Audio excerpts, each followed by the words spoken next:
Francis Lapierre, bonjour. Bonjour. Vous avez écrit avec Gonzague Lemaître l'ouvrage Recherche sur l'évangile araméen de Matthieu. Alors, première question pour commencer en fanfare cette interview, y a-t-il vraiment un évangile araméen? Oui, il y a un évangile araméen, mais pour le découvrir, il est peut-être plus simple de passer par l'évangile de Marc, parce que l'évangile de Marc est un évangile qui n'a pas été complètement terminé, il n'a pas d'introduction, il n'a pas de conclusion, parce qu'il a été utilisé tel quel pour les chrétiens de Rome, qui avaient besoin d'être enseignés, et donc on n'a pas attendu que le premier évangile soit complètement terminé pour partir à Rome avec un document provisoire. Et donc dans cet évangile de Marc, j'ai eu la chance, ça fait une petite trentaine d'années que je travaille ces questions-là, j'ai eu la chance de trouver un premier noyau araméen de versets, il y en a 265, et ils forment la couche la plus ancienne des évangiles, et je disais toujours qu'on les trouvait également, les mêmes versets, chez Matthieu et chez Luc. Et c'est à ce moment-là qu'un de mes amis, Gonzague Lemaître, m'a dit « Mais au fond, pendant que tu es en train de travailler sur autre chose, veux-tu que je commence à réunir en colonne, en synopse, les versets communs de Marc, Matthieu et de Luc, dont tu dis qu'ils sont dans le même ordre ?»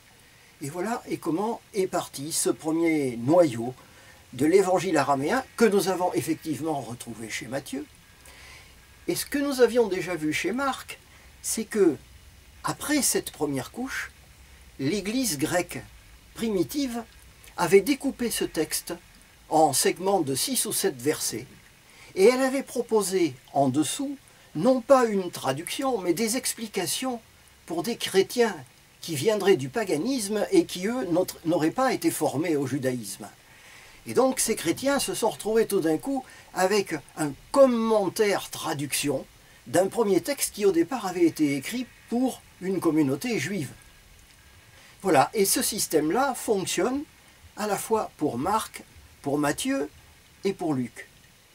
Et il se trouve que l'Église, les pères de l'Église ont toujours dit que le premier évangile, celui qui était à l'origine de tout, c'était celui de Matthieu. Et donc forcément, il a fallu vérifier si chez Matthieu, nous retrouvions la même succession de paragraphes sémitiques primitifs et de commentaires grecs qui étaient dessous.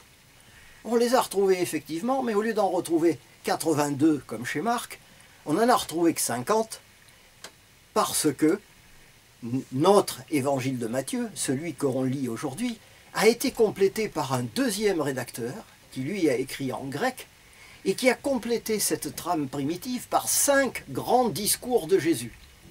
Et en faisant ce travail de 5 discours, forcément, il a interrompu un certain nombre de liens du premier canevas, et c'est pour ça que l'on en trouve moins.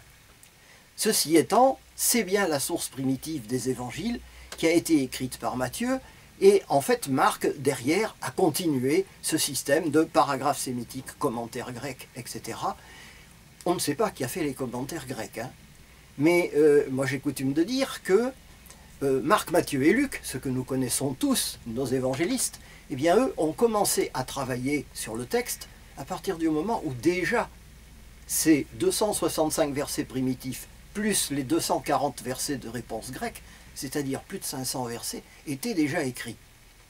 Alors on peut penser que la partie primitive a été écrite par Matthieu le publicain, celui qui a connu Jésus et qui un jour a posé son bureau de l'octroi et qui est parti pour prêcher les évangiles, qui est parti avec le maître. On pense que le deuxième Matthieu était un juriste, parce qu'il prend ces exemples, c'est des histoires de voleurs et de gens qui ont des dettes et il les fait passer au tribunal, etc. Donc on voit bien la formation juridique du deuxième Matthieu. Alors, en quoi c'est intéressant d'avoir un évangile primitif comme ça que nous connaissons tous? Ce n'est pas simplement un problème de langue, c'est le fait que ce premier évangile araméen, on le date autour des années 40, c'est-à-dire que vers Jésus, les évangiles tout d'un coup ont progressé de 25 ans. On n'a pas besoin d'attendre 65-70, comme ce qui est couramment enseigné maintenant, fin de l'évangile de Marc, pour dire qu'on a commencé à écrire. On a écrit beaucoup plus tôt. Et ceci a une autre conséquence, c'est que quand on s'intéresse à la propagation de la foi dans les églises d'Orient, on a un vrai problème parce que si on suit la tradition des évangiles avec les dates qu'on nous donne aujourd'hui en exégèse classique, il faut attendre 90-95 pour avoir un évangile complet en grec, qu'on soit capable de traduire en araméen pour ces populations-là, alors qu'en fait, les premiers évangiles qu'ils ont reçus sont ceux dont je parle moi, les fameux 265 versets qui étaient mis à disposition de l'Église dès la fameuse assemblée de Jérusalem en 50. Donc à partir de 50, ces gens-là ont pu être enseignés en araméen parce qu'ils ne comprenaient pas le grec. Et tout d'un coup, ceci reclassifie complètement les dates que nous donne l'Inde sur la mort de saint Thomas, qui serait mort en 72. Si on prend les dates classiques d'écriture des évangiles, il n'a pas eu le temps d'avoir un texte complet et on se demande même comment il pouvait enseigner à des populations qui ne connaissaient pas le grec.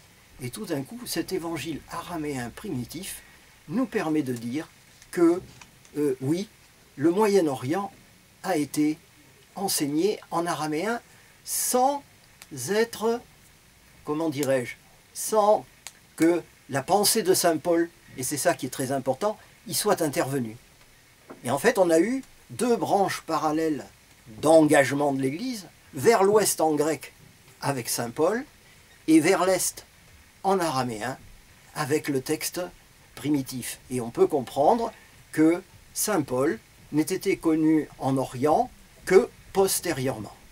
Alors, dernière chose, les églises d'Orient travaillent aujourd'hui avec un texte d'évangile qu'ils appellent la Péchita, qui doit dater du 3e ou du 4e siècle, et il y a des moments où ils essayent de dire que c'était ça la source originale des évangiles.